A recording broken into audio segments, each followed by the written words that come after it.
Now that the whole world is talking about police brutality, systemic racism, and white privilege, a lot of people are asking, what do we do now? How do we make Canada a better place for everybody? Well, I'm glad you asked, because we have a lot of answers. This is Q&A, but Canadian. Welcome to Q&A, where I talk about things you won't learn in school. My name is Cheyenne, and today's question is, where do we go from here? First of all, slow your rolls, because 3 weeks ago people were asking if racism even exists in Canada. We can't know where we're going if we don't know where we came from. And Canada doesn't know where it came from. Canada was a slave-owning country, and obviously this doesn't really go well with our multicultural, peacekeeping image that we portray about ourselves, but if we don't acknowledge this, there's no way that we can move forward. The British settlers of British North America and the French settlers of New France, the two colonies that eventually became Canada, were slave owners. They enslaved Indigenous people, and they bought black slaves from America and the Caribbean to perform free labor in the form of slavery in their new businesses in Canada. And those businesses grew into an economy that was strong enough to then demand independence from England. So when Canada became a country in 1867, there was this idea that Canada existed for the white man, and that if you weren't a white man, you were not allowed to benefit from the existence of Canada. Slavery in Canada was abolished in 1834. So when Canada became a country in 1867, it wasn't legal to own slaves, but it was legal to treat Black and Indigenous people as second-class citizens. And that continued all the way into the 1960s. How are we supposed to move forward if we don't even understand and acknowledge the ways that this country was created to only benefit white men? I have 3 suggestions on how we can turn Canada into the multicultural country that we proclaim to be, and those are diversity in the media, teaching real history, and police reform. Suggestion number 1, diversity in the media. The media plays a very important role in our society, and we often don't even recognize how important it is. Basically, if we weren't at the scene of an event, we probably heard about it through the media, whether that's social media, mainstream media, newspapers, radio, whatever it is. We're not everywhere in the world, so we find out about stuff that happens through the media. Canadian media is very white, even in Toronto. And this makes absolutely no sense considering how much diversity we have in Toronto. How much diversity we have in Canada in general. So you have white people determining what is newsworthy, what is not newsworthy, presenting it from the perspective of a white person, and then giving it to a white audience. Like every which way is whitewashed.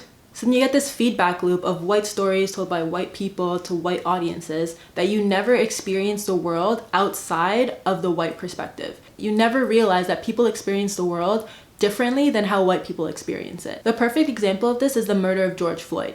So white people always have positive, healthy interactions with their police services that they never understood that other communities could experience the police in a different way.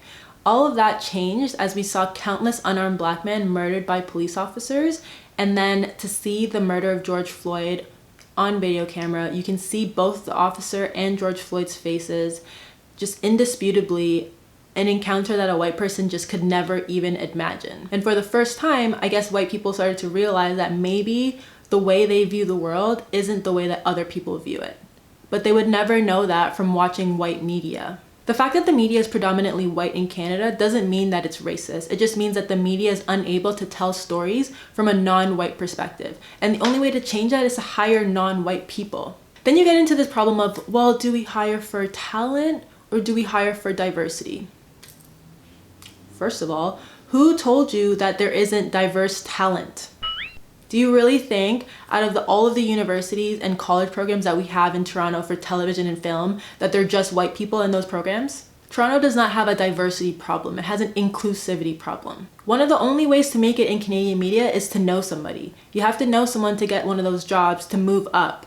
But if white people only know white people, then they're only gonna have more white people come into the industry. So diversity and inclusivity in media in Canada is of the utmost importance if you wanna hire people that are not white. You can spend a lot of money to train white people to recognize unconscious bias and tell stories from a different perspective, or you can just hire people who are not white and they can just tell their own stories. Up until 3 weeks ago, Canada was literally asking itself if racism even exists in this country. But the only people asking that were white people. There is no Black, Indigenous person of color that's ever asked if racism exists in Canada, because it does. We know because we lived it.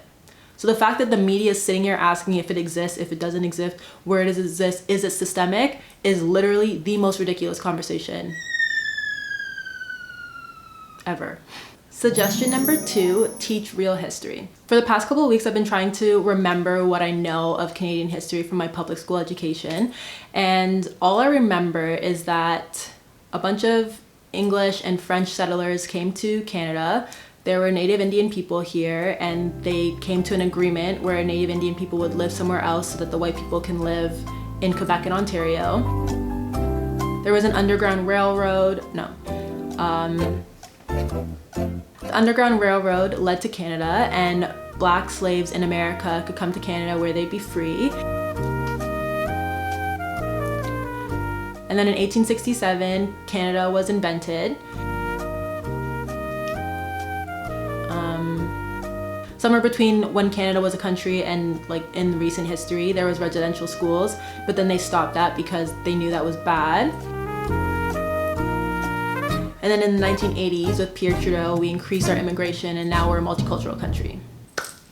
That's my summary of Canadian history from my 12 years of public school education. I can say that in the last 2 weeks, I've learned more about Canadian history than I have in the 12 years of public school education. And that is problematic. Obviously, teaching Canadian students that we were once slave owners isn't a good look for Canada as a multicultural country. The fact that we ignore our history and ignore the fact that there have been black people living in Canada for almost 400 years allows us to believe that all of the people of color in Canada now are from recent immigration policies. Ignoring our history perpetuates this idea that Canada is a white country. So anybody who isn't white came here in the past 40 years. And that's just not true.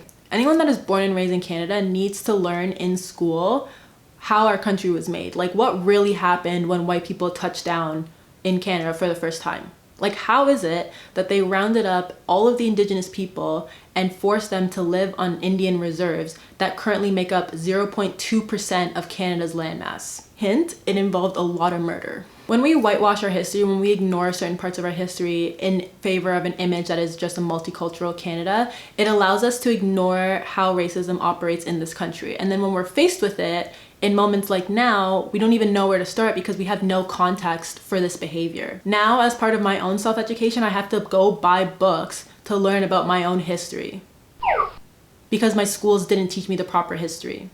If I had a real history education growing up in the Canadian public school system, the conversations we'd be having right now about racism in Canada would be a lot more different. We wouldn't be asking if racism exists in Canada, we'd be discussing specific policies on how to eradicate it. All the gaps in our Canadian history growing up is forcing us to play catch up at our own expense as adults, and it's slowing down the progress we could be making to make Canada the multicultural country that it says it is. Suggestion number 3, police reform. When I talk about teaching real history, that also includes the police. Because the RCMP, before they were the Royal Canadian Mounted Police, they were the Northwest Mounted Police. And they were the OG state-sponsored shit disturbers. Their job was to go into the Northwest Territories, and this is like early Canada, like 1870s. So Northwest Territories is like British Columbia, Alberta, Saskatchewan, Manitoba, Yukon, Northwest Territories, Nunavut, all of that area. Their job was to go in there, find the Native Indian, and make room for white people. But over here in Ontario and Quebec, where white people have already established their cities, they use the police to enforce segregation. After the abolition of slavery, it was illegal to own slaves, but it wasn't illegal to treat Black and Indigenous people like slaves. So if you were a white person and you were sitting in the park enjoying your afternoon, and then some Black people came along to do that as well, you could legally call the police and have them removed. If you were a white person that wanted to eat in a restaurant but then saw that Black people were eating there, you could tell the restaurant owner that you were not going to eat there until those Black people were removed, and the restaurant owner could legally tell the Black people to leave for no other reason than the color of their skin.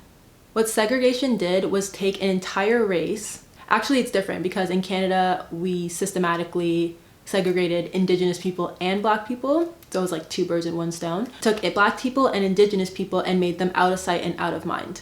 So that when you finally saw a Black person or you finally came into contact with an Indigenous person, it wasn't like, oh, like, hey, how's it going? It was more like, what are you doing here? You don't belong here, you need to go. So from the beginning of Canada, the police were used to police where Black and Indigenous people were allowed to be and where they weren't allowed to be. Segregation was also enforced in home ownership. So Black people and Indigenous people were only allowed to live in certain areas of Canada. They weren't allowed to live in the city. They weren't allowed to live in white neighborhoods. So when you trickle that down to today's time, it's very easy for police to decide where they want to allocate their resources. The idea that we need more police near Indigenous communities and we need more police near Black communities because they commit more crimes is fundamentally based on racism. There's a really good Twitter thread by an American author who talks about over-policing in Black communities, and basically what he found from like FBI statistics and other crime statistics taken by the Department of Justice is that there's no difference in the amount of crime committed by Black people in America and white people in America. So Black people committed just as much crime as white people. Black people in poor neighborhoods committed just as much crime as white people in poor neighborhoods. So really the only difference in why there were more Black people in the criminal justice system than white people were because Black people were arrested at higher rates. But that's America. Like, let's talk about Canada. Well, we can't, because Canada doesn't keep race-based crime statistics. In Canadian police reports, you are not allowed to state the race of the person unless it's pertinent to the investigation. So we don't even know how many Black and Indigenous people are dying at the hands of the police, because we don't collect the stats for it. We don't even know how many Black, Indigenous, white, Asian people commit crimes in our society because we don't collect stats based on race. How are we supposed to fight police brutality if we don't know where it's happening, if we don't know who it's happening to? How are police services supposed to reckon with unconscious bias and racism in their own services if they don't even keep track of their encounters with racial people? We know that systemic racism exists in the police service, but we don't even know how to track it or deal with it because we don't keep the stats. How are we supposed to fix a problem that we don't see? This is the problem with racism in Canada. It's so covert, it's so under the table that we're all blind to it until it's staring us right in the face from cell phone video. What is worse is that we've created this national identity that is built based off our differences with America. So if America is racist and white cops kill Black cops, then in Canada, racism doesn't exist. If America is like a warmongering country that just wants to start wars all over the world, then Canada is peacekeepers. And this allows us to ignore our own problems and ignore systemic racism in our own society. That's why we need the media to tell stories of systemic racism and police brutality in Canada, so that we know that it exists and that we can deal with it. That's why we need to be taught real Canadian history, so that when these things happen today, we have a context for it. We're not asking, oh my gosh, how is this happening in 2020? And that's why we need to collect race-based data in all of our institutions, not just policing, in education, in healthcare, in home ownership, everywhere across the board. We need to understand how is racism still affecting our society today. And we can't do that if we don't collect the proper data. So if we want to talk about how we move forward and how we create a better Canada, we need to talk about what's holding us back. And what's holding us back is not having a media that is as diverse as our population, not teaching real history in our history classes, and having a police force that doesn't even understand its own encounters with our communities. The biggest problem with Canada is that racism is covert, and we need to take steps to make it more visible if we want to fix it, because we can't fix a problem that we don't see. Thank you for watching my video. I hope you subscribe to stay up to date on all the news you've ignored, and I'll see you next time.